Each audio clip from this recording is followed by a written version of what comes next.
வீரா, இதுக்கு தான் நீங்க வர சொன்னியா? யா இதான சொல்யூஷன் வேணும்னு கேட்டேன். இதான் சொல்யூஷன். ஏற்கனவே நான் சோஷியல் மீடியால போஸ்ட் பண்ணியிருக்கிறதுக்கு யாரும் எந்த ரெஸ்பான்ஸும் கொடுக்கல. என் அண்ணனை பத்தி எந்த ஒரு க்ளூவும் கிடைக்கல. இப்போ இந்த வீடியோ போஸ்ட் பண்றதால மட்டும் என்ன நடக்க போகுது? அதுக்கு எதுவுமே செய்யாம கவலைப்பட்டுக்கிட்டு இருந்தா மட்டும் க்ளூ கிடைச்சிருமா? நான் அப்படி சொல்லல. ஆனா இந்த வீடியோ போஸ்ட் பண்றதால நமக்கு லீட்ஸ் கிடைக்கிறதுக்கு சான்சஸ் ரொம்ப கம்மின்னு சொல்றேன். எதுவுமே செய்யாம இருக்கிறத விட சான்ஸ் அதிகம் தான். நான் தீபக்கை பத்தி எழுதின போஸ்ட் நிறைய சோஷியல் மீடியா இன்ஃப்ளூயன்சர்ஸ் ஷேர் பண்ணாங்க. அவனோட ஃபோட்டோகிராஃபும் எல்லார்கிட்டயும் சர்க்குலேட் ஆச்சு. நானும் போலீஸ் ரிப்போர்ட் ஃபைல் பண்ணேன். ஆனா இப்போ வரைக்கும் தீபக்குக்கு என்னாச்சு, அவன் எங்க இருக்கான், எதுவுமே தெரியல. இப்போ நான் வீடியோ போஸ்ட் பண்றதால மட்டும் என்ன மாறிட போகுது சொல்லு? ஃபைன். சிம்பிளா ஒரு எக்ஸாம்பிள் சொல்றேன், கேட்டுக்க. இப்ப உன் பாய் ஃப்ரெண்ட் கூட நீ பிரேக்கப் பண்றேன்னு வெச்சுக்க. வேணாம், பேட் எக்ஸாம்பிள் விட்டுருவோம். வேற ட்ரை பண்றேன். உன் வேலை இடத்துல உனக்கு ஒரு இன்க்ரிமெண்ட் வேணும்னு நினைக்கிறேன். என்ன பண்ணுவேன்? உன் பாஸ்க்கு ஒரு இமெயில் அனுப்பு. அதுக்கு கிடைக்கிற ரெஸ்பான்ஸுக்கும் உன் பாஸை டைரக்டா மீட் பண்ணி ஐ டு ஐ பார்த்து ஃபீல் பண்ணி கேட்கும் போது அதுக்கு கிடைக்கிற ரெஸ்பான்ஸுக்கும் டிஃபரன்ஸ் இருக்குமா இருக்காதா? யோசிச்சுமா. எனக்கு புரியுது. ஆனா பாரு தீப்தி, உன் போஸை படிச்சவங்க அதை வெறும் ஒரு இன்சிடென்டா தான் பார்த்துருப்பாங்க. அவ்வளவுதான். ஏன்னா மிஞ்சி மிஞ்சி போனா பாவம் இந்த பிள்ளைன்னு ஃபீல் பண்ணியிருப்பாங்க. அவ்வளவுதான். ஏதோ நீ வீடியோவில் கம்யூனிகேட் பண்ணி பாரு, டைரக்டா கனெக்ட் பண்ணலாம். உன் ஃபீலிங்ஸை அவங்க டைரக்டா புரிஞ்சுக்குவாங்க. அந்த வீடியோ ஒரு 1000 பேர் பார்க்க, 100 பேர் ஃபீல் பண்ண, அதுல ஒரு 10 பேர் இந்த பொண்ணுக்கு நம்ம ஏதாச்சும் செய்யணும்னு நினைக்க, அதுல ஒருத்தன் க்ளூ கொடுத்தா கூட தீபக்கை கண்டுபிடிக்க ரொம்ப யூஸ்ஃபுல்லா இருக்கும். தேங்க்ஸ் வீரா. இப்போ நான் என்ன செய்யணும், நான் என்ன பேசணும்னு சொல்லு. அப்படி வா வலிக்கு சொல்றேன். எந்த தப்பும் செய்யாத ஒரு இன்னசென்ட்டான சிட்டிசன் ரொம்ப நாளா காணும். எவ்வளவு எஃபர்ட் எடுத்தோம், தீபக்கை பத்தி எந்த இன்ஃபர்மேஷனும் கிடைக்கல. இந்த வீடியோ இத பத்தி சொல்றதுக்கு மட்டும் இல்ல. நான் உங்க எல்லார்கிட்டயும் பேசுறது என் அண்ணனை பத்தி ஏதாவது தெரிஞ்சா சொல்லுங்கன்னு கேட்கறதுக்காக மட்டும் இல்ல. தீபக் ஒரு ஃப்ரீலான்ஸ் இன்வெஸ்டிகேட்டிவ் ஜேர்னலிஸ்ட். அவன் காணாம போறதுக்கு முன்னாடி ஒரு ஹெல்த் ப்ராடக்ட்டை பத்தி இன்வெஸ்டிகேட் பண்ணிட்டு இருந்தான். சின்ன சின்ன குழந்தைங்க குடிக்கிற ஹெல்த் ட்ரிங்க்ல பெர்மிட் பண்ணின அளவை விட அதிகமா சில ஹார்ம்ஃபுல் கெமிக்கல்ஸ் இருந்திருக்கு. இதை பத்தி எல்லா ஆதாரமும் தீபக்கோட ஃபைல்ஸ்ல இருந்து நான் எடுத்தேன். அந்த ஹெல்த் ட்ரிங்கோட கம்பெனி பேரு நியூட்ரோ கிட்ஸ். குழந்தைங்களோட உயிரை பத்தி கொஞ்சம் கூட கவலைப்படாம அந்த ட்ரிங்கை ஹெர்பல் லைட்னு ஒரு கம்பெனி டெஸ்ட் பண்ணிட்டு இருக்காங்க. இந்த ஹெல்த் ட்ரிங்கை அந்த கம்பெனி மார்க்கெட்ல லான்ச் பண்ணிட்டா நிறைய குழந்தைங்க எஃபெக்ட் ஆவாங்க. இந்த உண்மையெல்லாம் வெளியே சொல்லிடக்கூடாதுன்னு தான் என் பிரதர் தீபக்கை அந்த கம்பெனியோட மேனேஜ்மெண்ட் கடத்தி வச்சிருக்காங்க. இந்த வீடியோ தீபக்கை சேவ் பண்றதுக்காக மட்டும் இல்லை, இந்த ஹெல்த் ட்ரிங்கால ஃபியூச்சர்ல அஃபெக்ட் ஆக போற குழந்தைங்களைய சேவ் பண்றதுக்காகவும் தான். ப்ளீஸ் இதை எல்லாருக்கும் ஷேர் பண்ணுங்க. இந்த வீடியோவால யாராவது ஒரு குழந்தைய சேவ் பண்ண முடிஞ்சா கூட அதுல உங்களுக்கும் ஒரு பார்ட் இருக்கும். So please.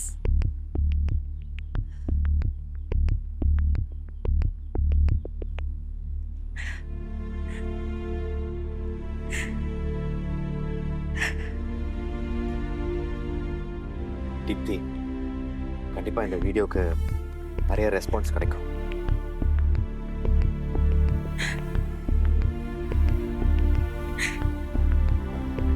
தீப்தி,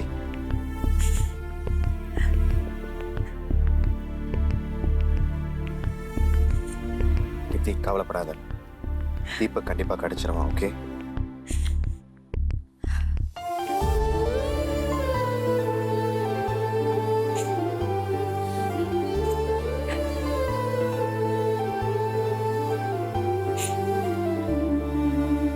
சொன்னதுக்கும் நம்ம வினய் கொஞ்சம் சம்மந்தம் இருக்கா? வினய் சின்ன வயசுல இருந்தே அவன் வயசு பிள்ளைங்களை விட வீக்காக தான் இருந்தான். அடிக்கடி உடம்புக்கு வேற முடியாம போயிடும். டாக்டர் வேற அவன் இம்யூனிட்டி குறைவா இருக்கணும், அவனுக்கு நிறைய ஹெல்த்தி ஃபுட் கொடுக்கணும்னு சொன்னாங்க. நானும் கொடுத்தேன். அப்பதான் அவனோட கிளாஸ்மேட் பூஜாவோட அம்மா இந்த நியூட்ரிட்ரிங்கை பத்தி சொன்னாங்க. சரி, அதுல என்னதான் இருக்குன்னு அந்த ஹெர்பல் லைஃப் கம்பெனிக்கு போய் பார்த்தேன்.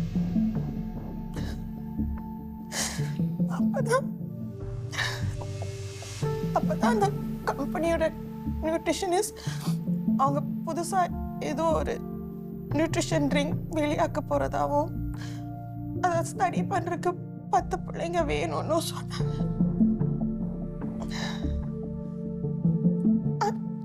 அந்த அந்த ஸ்டடியில கலந்துக்கிட்டா வினைக்கு 6 மாசத்துக்கு அந்த நியூட்ரிஷன் ட்ரிங்க் ஃப்ரீயா கிடைக்கணும்.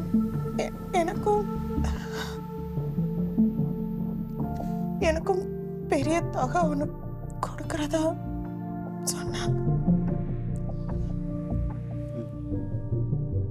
உங்கள் ஸ்டடியிலலாம் ரிஸ்க் அதிகம் தெரியும்ல, அப்புறம் எப்படி ஒத்துக்கிட்ட? என் குடும்ப சூழ்நிலை, பண கஷ்டம், எனக்கு வேற வழி தெரியலப்பா. ஆனா இதுக்கு பின்னாடி இவ்வளோ பெரிய பிரச்சனை இருக்கும் எனக்கு தெரியாது. நானே தினமும் என் பிள்ளைக்கு என் கையால விஷம் கொடுத்துருக்கேன். பயமா இருக்குப்பா. குழந்தைங்க நம்ம மேலே இருக்கிற நம்பிக்கையில தான் யோசிக்காம நம்ம கொடுக்குற எல்லாத்தையும் சாப்பிட்றது. நம்மளும் யோசிக்காம விட்டுட்டோம்னா சரி சரி எவ்வளோ நல்லா கொடுத்துட்டு இருக்காது. 3 மாசமா கொடுத்துக்கிட்டு.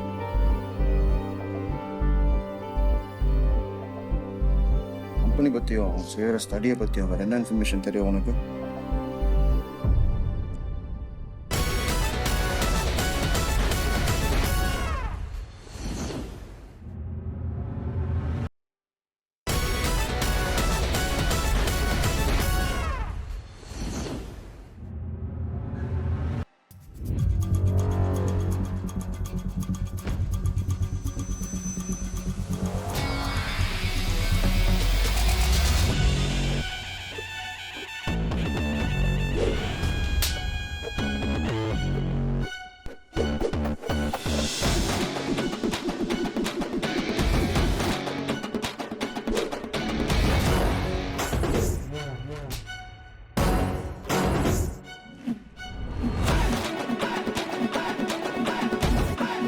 டேய், என்னடா பண்ற? உனக்கு இது புரியாது. சிலம்பம் டெக்னிக். டேய், என்னதான்டா பண்ற? நான் சொல்றேன்ல, உனக்கு இது புரியாது கண்ணா.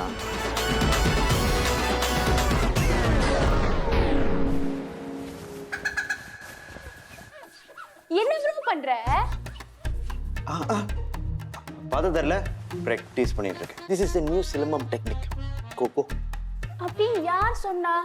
உங்களுக்கு அன்னைக்கு காலில் மட்டும்தான் அடிபட்டுருச்சுன்னு கேள்விப்பட்டேன். உங்களுக்கு மண்டையிலும் அடிபட்டு மூளை குழம்பிடுச்சுன்னு நினைக்கிறேன். ஆமா, இப்போ எதுக்கு சீரிங்க க்ளீன் பண்ணிட்டு இருக்கீங்க? No no, this is not cleaning, this is learning. Yeah, new டெக்னிக்மா. இவ பாரு, நான் இப்படி சுத்திக்கிட்டு இருக்கிறேன்ல, அதுல டஸ்ட் வெளியாகல, அப்படி ஒரு என்ன டர்ட்டி ஆயிடுச்சு. பிடிக்கணும்.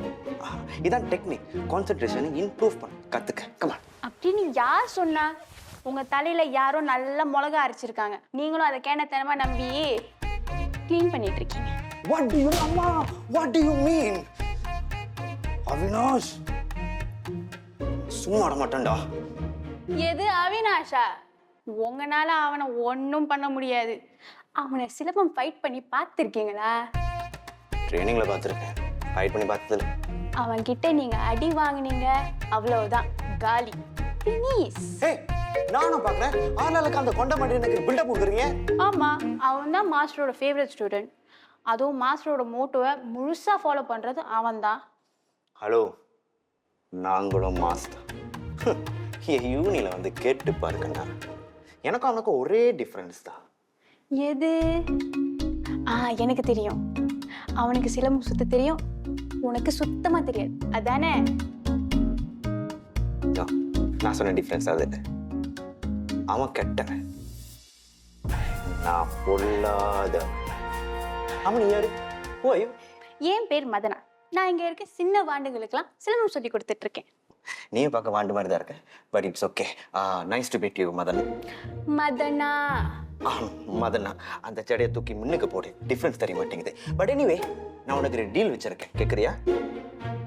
ஓகே, நான் கிளாஸ்க்கு வர்றதுக்கு முன்னாடியே அன்னைக்கு ட்ரைனிங் செஷனில் என்னென்ன கற்றுக் கொடுக்க போகிறாங்கன்னு எனக்கு முன்கூட்டியே சொல்லிடு. அப்போ இந்த அவினாஷ் என் மானத்தை எப்படி வாங்குறான்னு நானும் பார்த்துறேன்.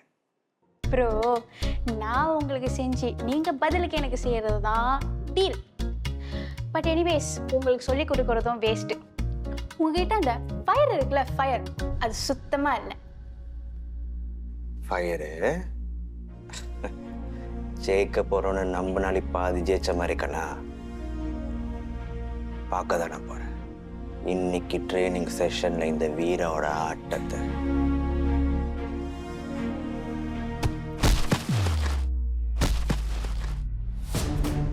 ஏய் வீரா, உனக்கு ஸ்பீடும் இல்லை, ஃபோக்கஸும் இல்லை. ஆனா ஒண்ணு மட்டும் நல்லா பண்றடா. நல்லா பெரிய ஃபைட்டர் மாதிரி போஸ் மட்டும் கொடுக்க தெரியுது. ஏய், அன்னைக்கு ஸ்கூல்ல தீப்தி முன்னாடி நான் அசிங்கப்படுத்தினியே, ஞாபகம் இருக்கா? இனிமே இந்த ஸ்கூல்ல இப்படித்தான் நீ ட்ரைனிங்ல இருக்கிற வயசுல எல்லாத்துக்கும் முன்னாடி அவமானப்படுத்த போறேன்.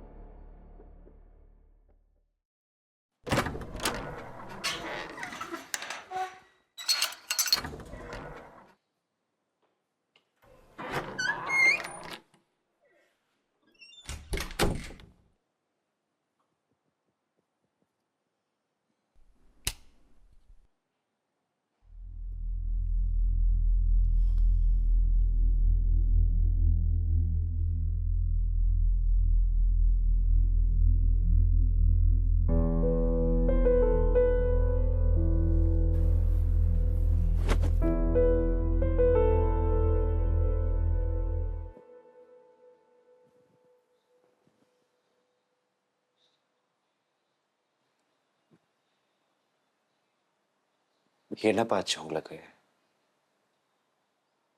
நான் உங்களை இப்படி பார்த்ததே இல்லை. சரி, என் மேல கோவமா? பேசுங்க, ஆகிய பண்ண, இல்லை என் கூட சண்டை கூட போடுங்க. ஆனா தயவு செய்து இப்படி இருக்காதுங்கப்பா.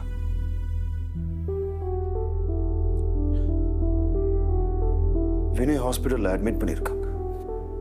என்னப்பா சொல்றீங்க? வினய்? நானும் ஒரு காரணமாக இருந்திருக்கேன். பா, எனக்கு ஒன்றும் புரியல. நீங்க எப்படி? காலையில் இந்திராணி ஃபோன் அடிச்சிச்சு. வினய் ஹாஸ்பிட்டலுக்கு ரஷ் பண்ணியிருக்காங்க. போய் பார்த்தப்ப அவனுக்கு இன்னமும் வயிறில் டியூமர் மாதிரி இருக்கான். அந்த ஹெல்த் ரிங் கொடுக்க சொன்னாங்க தெரியுமா? அதில் என்னமோ கெமிக்கல்ஸ் இருக்குன்னு கேள்விப்பட்டேன். அதான் அந்த இது தீப்தின்னு ஒரு பொண்ணு வீடியோவில் பார்த்தேன்.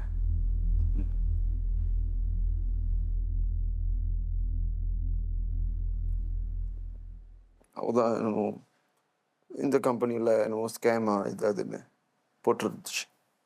அப்போதான் எனக்கே தெரியும். பெனியோட பேரண்ட்ஸ் வேலைக்கு போகும்போதெல்லாம் நானே என் கையால் ஊட்டியிருக்கேன்டா. சின்ன பையன்டா, அவனுக்கு என்னடா தெரியும்? இந்த மாதிரி கெமிக்கல்ஸ்லாம் கொடுத்துருக்கேன்டா. அதான் ஏன்ப்பா இப்படி எல்லாம் பேசுறீங்க? இதுல உங்க தப்பு எங்க இருக்கு? அவங்க தானே அந்த ஹெல்த் ரிங்கை கொடுக்க சொன்னாங்க. அவன் கூட ரொம்ப பாசமா இருப்பான்டா. இப்போ ஹாஸ்பிட்டலில் அப்பா, இன்ஃபேக்ட் இதுல தப்பு செஞ்சது சின்ன சின்ன குழந்தைங்களுக்கு இந்த ஹெல்த் ரிங்கை கொடுத்து டெஸ்ட் பண்றாங்க தெரியுமா, அந்த கம்பெனி தான். நீங்க என்ன பண்ணுவீங்க? இத்தனை சின்ன குழந்தைங்க இப்படி செஞ்சிருப்பாங்க தெரியாதா? சந்தோஷமா ஓடி விளையாடி இருக்க வேண்டிய வயசுல இப்படி ஹாஸ்பிட்டல் உட்காந்துக்கிட்டு இப்படி செஞ்சுட்டானுங்களே.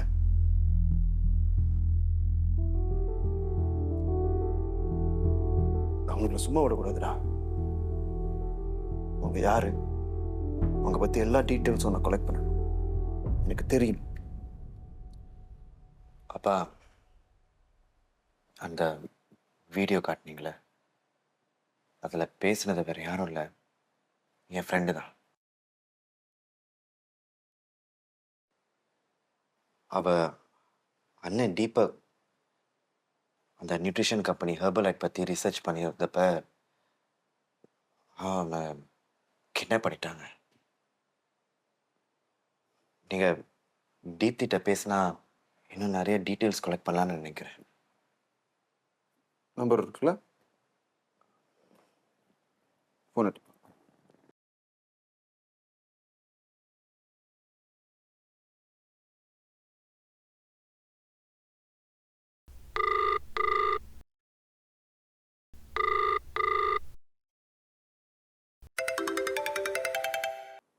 ஹலோ, தீப்தி, நான் தான்.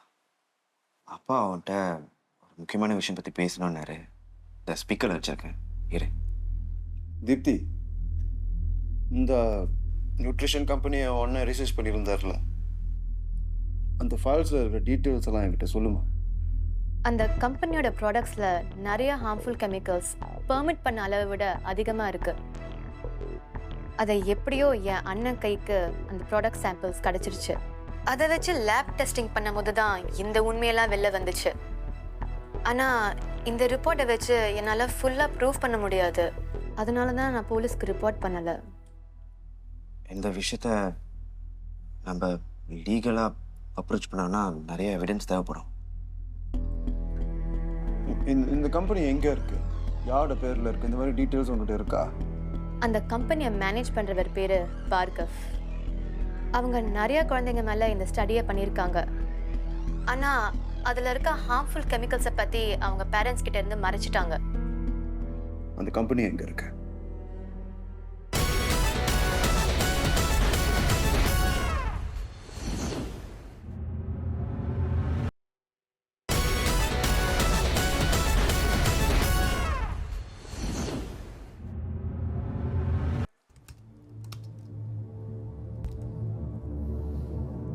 டே கேக்கே, அந்த அடுத்த பஸ் ரெடி ஆயிட்டா? நோ மேன், இன்னைக்கு ராத்திரிக்குள்ளே வந்துடும். I am working on it. Good.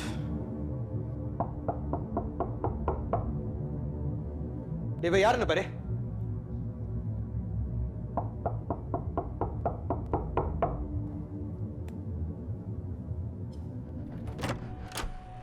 யாரு? ஹலோ, யாரு?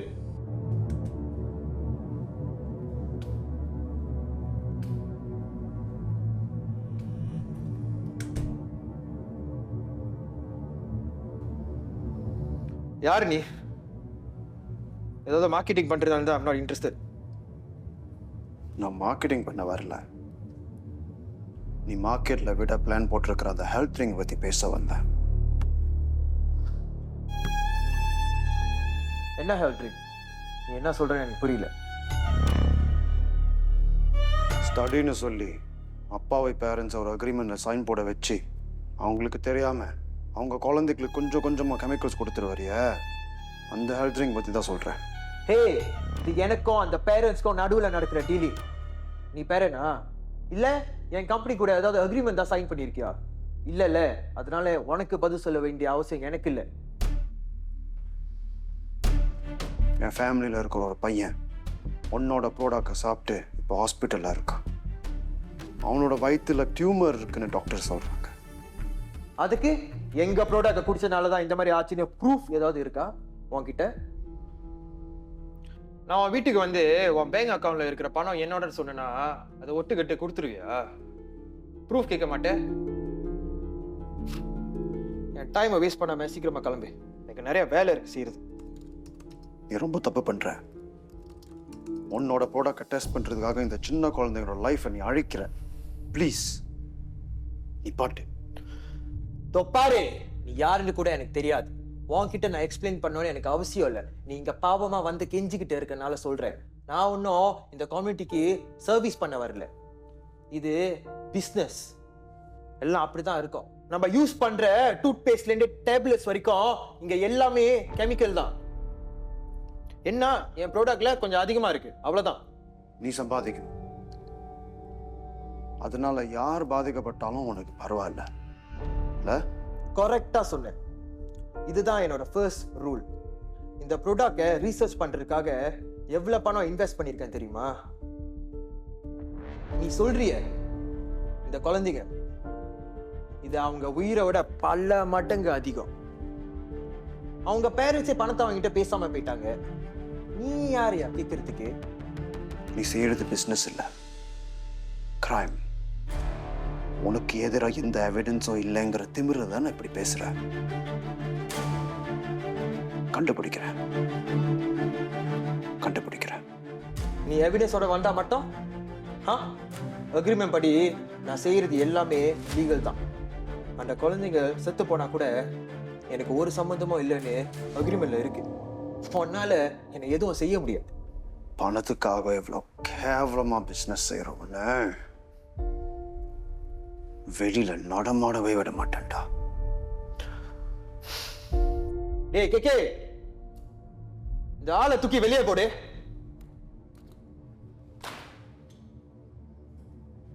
Hey, old man.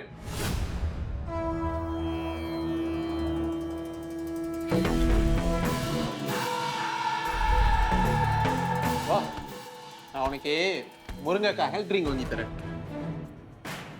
ஏய் கெல்ட்டு பயல, உன்னோட தேவை நான் உன்னை இங்க பார்த்தேன். வயசுல பெரியவன் கூட பார்க்க மாட்டேன். எல்லா பேரும் முன்னாடியும் அடிச்சு அனுப்பு.